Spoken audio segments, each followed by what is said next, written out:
अस्सलाम वालेकुम। अगर आप स्लिम और स्मार्ट दिखना चाहते हैं, वज़न कम करना चाहते हैं, तो रोटी और चावल का इस्तेमाल कम मिकदार में करें। प्रोटीन और फाइबर्स वाली जो चीज़ें हैं उनका इस्तेमाल ज़्यादा करना है। मसलन सब्ज़ियाँ और सलाद का ज़्यादा इस्तेमाल करें। उबले हुए अंडे की सफ़ेदी का इस्तेमाल करें। उबला हुआ चिकन, ग्रिल्ड चिकन या उबली हुई मछली, ग्रिल्ड मछली या स्टीम हुई मछली, वो बग़ैर ऑयल के वो इस्तेमाल करें। सब्ज़ियाँ और सलाद का ज़्यादा इस्तेमाल करें। इसके अलावा ड्राई फ्रूट्स जो है उनका इस्तेमाल करें।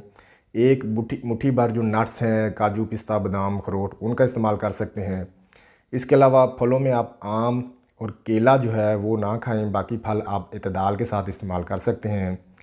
पानी का ज़्यादा से ज़्यादा इस्तेमाल करें और रोज़ाना कम से कम आधा घंटा वर्जिश लाजमी करें। ये है वो लाइफस्टाइल जिसको अपनाकर आप अपना वज़न दिनों में कम कर सकते हैं।